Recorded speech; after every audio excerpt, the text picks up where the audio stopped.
ବର୍ତ୍ତମାନ ଯାହା ସୂଚନା ମିଳୁଛି, ଏହି ଅଲରାଉଣ୍ଡରଙ୍କ ପାଇଁ ଗୌତମ ଗମ୍ଭୀରଙ୍କ ଉପରେ ବର୍ଷିଲେ ରବିଚନ୍ଦ୍ରନ ଅଶ୍ୱିନ୍। ତେବେ ସୂଚନା ଅନୁସାରେ ପୂର୍ବତନ ଭାରତୀୟ ସ୍ପିନ୍ ବୋଲର ରବିଚନ୍ଦ୍ରନ ଅଶ୍ୱିନ୍ ପୁଣି ଥରେ ଗୌତମ ଗମ୍ଭୀରଙ୍କୁ ଟାର୍ଗେଟ୍ କରିଛନ୍ତି।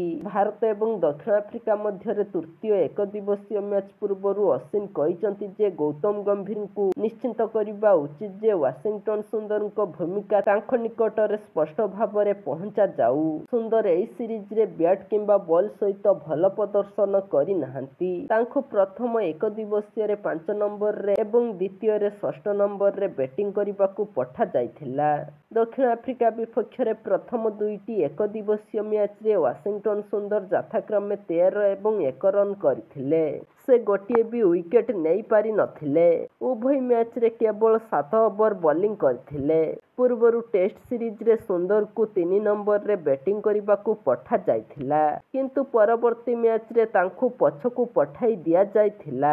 ବ୍ୟାଟିଂ କ୍ରମରେ ଅସ୍ଥିରତା ସମ୍ପର୍କରେ ରବିଚନ୍ଦ୍ରନ ଅଶ୍ୱିନ୍ ତାଙ୍କ ୟୁଟ୍ୟୁବ୍ ଚ୍ୟାନେଲରେ କହିଛନ୍ତି, ଯେତେବେଳେ ଆପଣ ୱାଶିଂଟନ୍ ସୁନ୍ଦରଙ୍କୁ ଖେଳାଉଛନ୍ତି, ଆପଣଙ୍କୁ ପ୍ରଥମେ ତାଙ୍କୁ ଜଣେ ବୋଲର ଭାବରେ ବିଚାର କରିବାକୁ ପଡ଼ିବ ଯେ ବ୍ୟାଟିଂ ମଧ୍ୟ କରିପାରିବେ। ଆପଣଙ୍କୁ ତାଙ୍କୁ ପୂର୍ଣ୍ଣ ଓଭର ବୋଲିଂ କରିବାକୁ ଦିଆଯିବା ଉଚିତ। ଯଦି ସେ ବୋଲିଂ ଜାରି ରଖନ୍ତି, ତେବେ ତାଙ୍କର ମାନସିକତା ଜଣେ ବୋଲରଙ୍କ ପରି ରହିବ ଯିଏ ବ୍ୟାଟିଂ କରିପାରିବେ। ଯଦି ସେ କିଛି ଓଭର ବୋଲିଂ କରନ୍ତି ଏବଂ ଅନିୟମିତ ଭାବରେ ବ୍ୟାଟିଂ ଜାରି ରଖନ୍ତି, ତେବେ ସେ ନିଜର ପରିଚୟ ହରାଇବା ଆରମ୍ଭ କରିବେ। ଅଶ୍ୱିନ୍ ଆହୁରି କହିଛନ୍ତି ଯେ ଟିମ୍ ମ୍ୟାନେଜମେଣ୍ଟ ସୁନ୍ଦରଙ୍କୁ ଏପରି ପରିସ୍ଥିତି ଖୋଜିବାକୁ ଦେବା ଉଚିତ ନୁହେଁ, ଯେଉଁଠାରେ ସେ କିଛି ବୁଝିପାରିବେ ନାହିଁ। ଅଶ୍ୱିନ୍ଙ୍କ ଅନୁସାରେ ସୁନ୍ଦରଙ୍କୁ ତାଙ୍କ ଭୂମିକା ସମ୍ପର୍କରେ ସ୍ପଷ୍ଟ ଉତ୍ତର ମିଳିବା ଉଚିତ।